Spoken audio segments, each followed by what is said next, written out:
first quickly give a bit of an overview around our panel. Specifically, I am someone who is very much an advocate of systems change and believe that we are really in a moment of incredible movement. And when we think about systems, we're thinking about different arrays on which things are moving, and how we really work across the aisle, across pollination, and building out. And so I did also want to talk about how we're really moving architecture for global recovery, early warning, and finance. So we're seeing, unmitigated disasters. We are looking at economic, environmental disruptions. Integrated systems really are looking to move the needle here. And this session really looks at disaster resilience, innovation, and systems transformation. And that really was brought together by UNDRR, the Inter-American Bank, and technology leaders that we're going to talk to today, such as Good Nation. DRIST represents a new global framework that really integrates an early warning system across disaster finance tools, digital twins, real-time recovery technologies, and then looking at how we think about sovereign alignment and multilateral infrastructure at the core, where nations can respond faster, rebuild smarter, and integrate private capital across and building out these disaster solutions that we're seeing. So it really is impact first, a first-of-a-kind systems impact architecture, bridging public, private, technology, and governments, where we're looking at an end-to-end platform for disaster readiness, risk transfer, and really what we're thinking through is economic resilience. I appreciate that the buzzword resilience has had a lot of face time recently, but I think that we have very interesting panelists who can really show us both sides of this term in real time, how we really build back better. So my first question for you, Ambassador, is that when we look at today's disasters, we're seeing this from climate shocks to humanitarian crises, and we are really seeing how traditional systems of response are often, unfortunately, too slow, too fragmented. What new approaches do you see emerging that can really transform how we want to respond, rebuild, and repair? Thank you very much, Nisaa. Thank you again for the opportunity to participate in this panel. Let me start by telling a short story about myself that can relate to the question. I grew up in a village in the islands, one of the islands in Tuvalu. When disasters strike,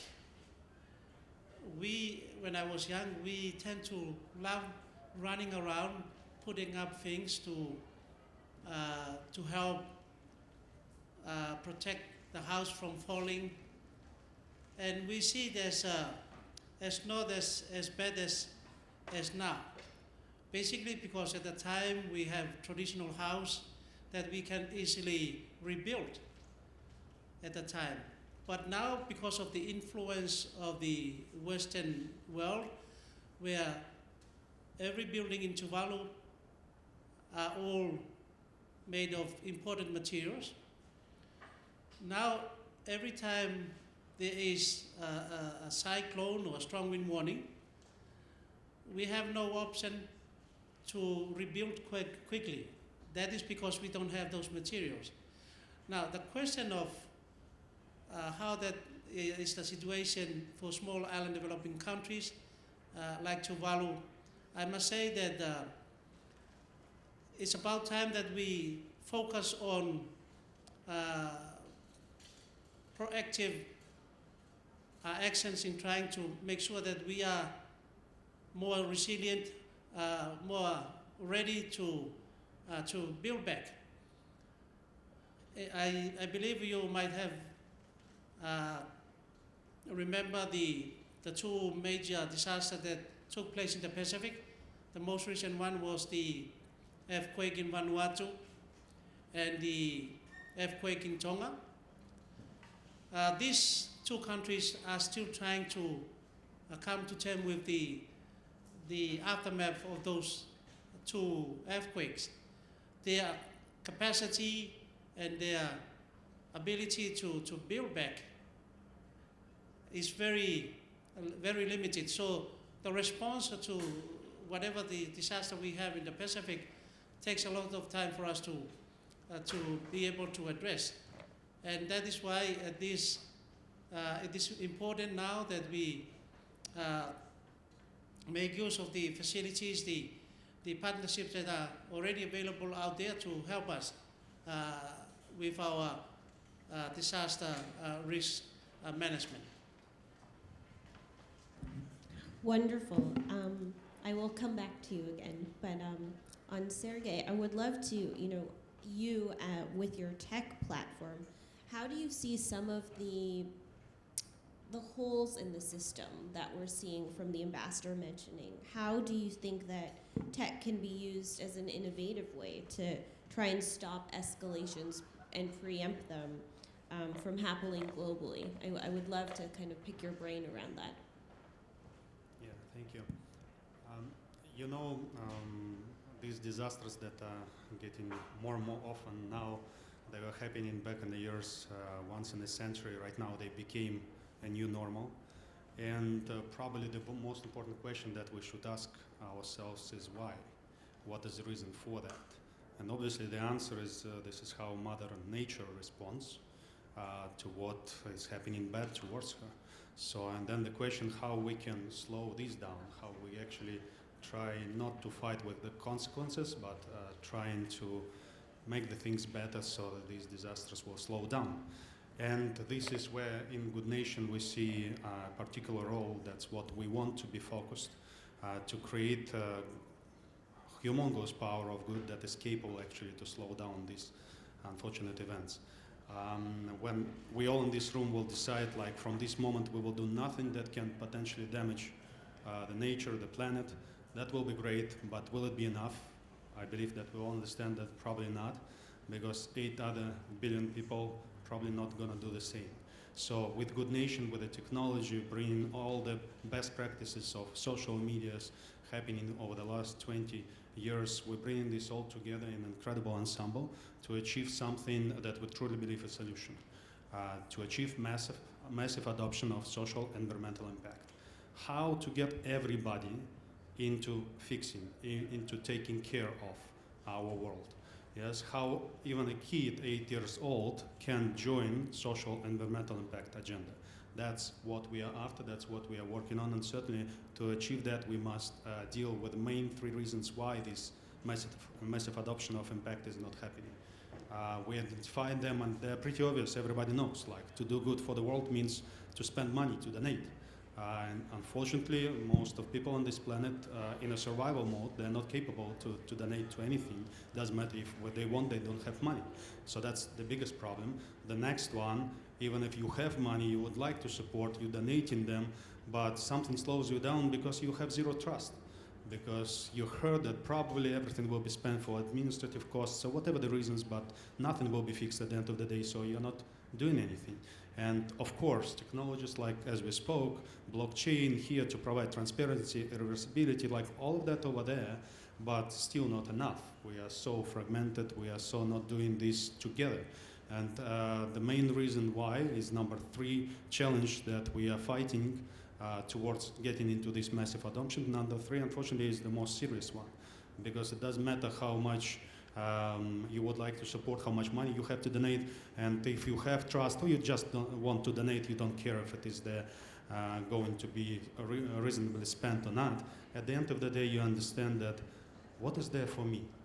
Unfortunately, this question everyone's asking, because in our modern world, selfishness reached like the top. We're not moving a finger unless we're getting something in exchange. So in Good Nation, working closely with Public Foundation, of course, we are here to deliver the technology and social media expertise and techniques that will help and unite and empower every kid, every person on this planet with an ability to impact the world with one single click, knowing that the impact has happened and being even rewarded for that. So getting everybody into this agenda, we strongly believe that this is a solution that we need as soon as possible, because obviously it's not enough people involved into creation of it. I'm really struck by that question on the third vertical, more specifically as we are seeing as evidence also in our last panel about a need to kind of re-educate the world about multilateralism, a really need to bring back the story vernacular on why me, how does this play into this, and similarly we're seeing this kind of come back on Maslow's hierarchy of needs. First I must feed my family, take care of myself, and then I can think about wider social systemic change. And I think what's really interesting about what you mentioned and what you're doing is that you are re-educating people, and also as humans we are very social creatures, and we also are, you see this very much in why it works in consumer behavior, rewarding good behavior, chastising bad behavior. And I think that you have bit on something, especially on top of media presence, right? Where there is such a dissonance on what people read. I think people are more naturally inclined to show up for verticals they trust. And I think trust-based infrastructure is really fascinating, and would love to kind of hear your comments around that. Absolutely correct. It's not just about education, awareness, it's about what can I do? Like when something unfortunate happening over there, what can I do?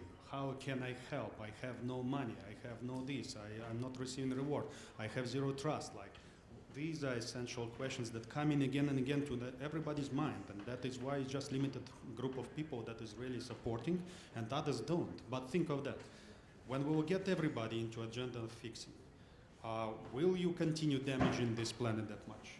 Yes, when you're fixing something over there, it's most probably you're not going to damage the same over here, right? So it's not just about awareness, it's getting into this behavioral pattern. I'm doing good, I'm doing good, I'm feeling good, I'm feeling good, yes, and why then to damage? So like, and that can only happen when really all the social media and the power of it will get us into this agenda. But that requires these kind of challenges being sorted out first. Yeah, and it truly goes back to our framing about systemic change. Like, we are really looking to move systems, working across government, media, and a thing I also picked up today here was about, first we need to democratize the data and the information, but we also need to make sure that we are moving through a knowledge-based economy, not a data-based economy, because also if we solve for what are the impact outcomes backwards, what are they? And I think that would be a lot more powerful when we build further systems. And Ambassador, just also wanted to see, you know, you've been in a region that has gone through so much strife, you know, very similar to wartime scenarios. And what do you feel, being from the region, are approaches that are emerging that could help us prepare, could help transform, things that would be very additive in the region that you would like to see as well? Well, thank you very much.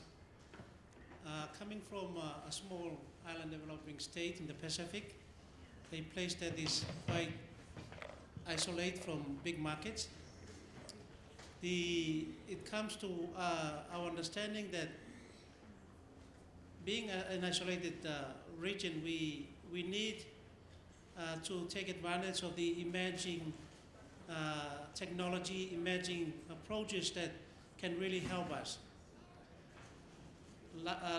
2 weeks back, the Pacific Island Forum leaders held a meeting in Solomon Island, and they launched the Pacific Resilient Facility, a funding mechanism that was being discussed for a number of years to help the Pacific region in their disaster resilient building.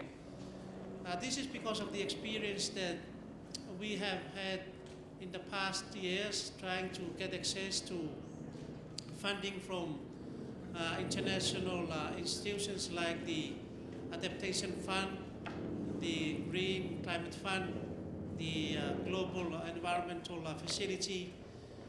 It's very difficult for small countries that have limited capacity to be able to get access to those funding. And the emerging technology of, for example, the AI, I think this is something that we in the Pacific should try to explore and make use of, because that can really help us with the limited capacity that we have, human resources, even financial resources, which can help us understand and be able to complete, especially like an application, for example, to get access to Green Climate Fund. Tuvalu was one of the first recipients in the Pacific to get a fund from the Green Climate Fund. It took about 5 years to get the application through, and then another 4 years just to get the fund mobilized, and then a year and a half to fully implement the project. The project under this Green Climate Fund was the coastal adaptation project. It is a reclamation project on one side of the main island of Tuvalu, the capital island of Funafuti. What is amazing here is that the process through which we have to go through takes almost a decade. Just to implement the actual project, we took only about a year and a half. So for us, this is the challenge that we have. We don't have the capacity. And so the emerging technology, the emerging financial arrangement, as I said, the Pacific Resilient Facility. The year before last year, we also launched what we call the Pacific Community Resilient Fund. This fund was initiated by the RNI, the Rising Nation Initiative, under the Global Center for Climate Mobility. The fund is being made available from our development partners for community to get access to the fund once there's a disaster. So every time there's a disaster, we can easily get access to the funding. So these are the things that are starting to emerge, and I think it is very important that we have to take advantage of the emerging assistance. Thank you, Ambassador. I think what you're saying is so powerful. Just 2 points on that is one, what you're really talking about is leapfrogging technology, and we've seen that very much on the ground in Africa. You've gone from no phones to mobile banking. You are seeing drone delivery and disaster relief.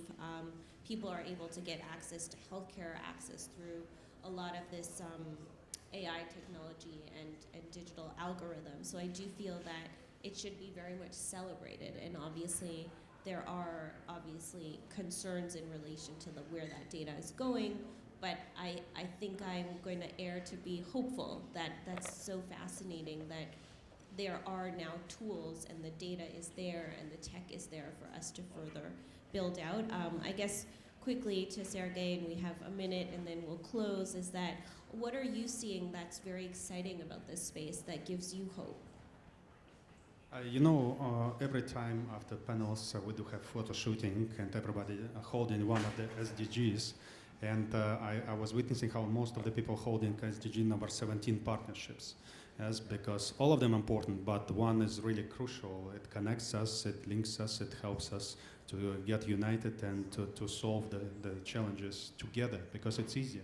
Yeah, so therefore, right now, for me, what is really exciting is I can see that billion people can move mountains and can make a world a better place. Truly, billion people. Think of that. If not just our small group over here, but 1 billion people being empowered and having all the necessary tools. But it's not happening. So why not today? Why not tomorrow? What is there? Technologies are there. So we're working very hard on delivering that and getting into this vision and mission that this power can be built, technologies can help, and then of course these or any other things that unfortunately happen in this world can be managed so much quicker when all of us have this one-click ability away from us to impact the world the way we need. So we have hope, we have the fact that the technology is there and escalating years off of getting funding out the door and being more accurate. And I think that what we're really bending into is systems where we need to share the story. We need to work across the aisle. We need to work across sectors. And I think that's actually very powerful, that we can end on something where we have the ability to rebuild. So thank you so much for your important and very affirming comments. And I'm grateful everyone stayed. Thank you.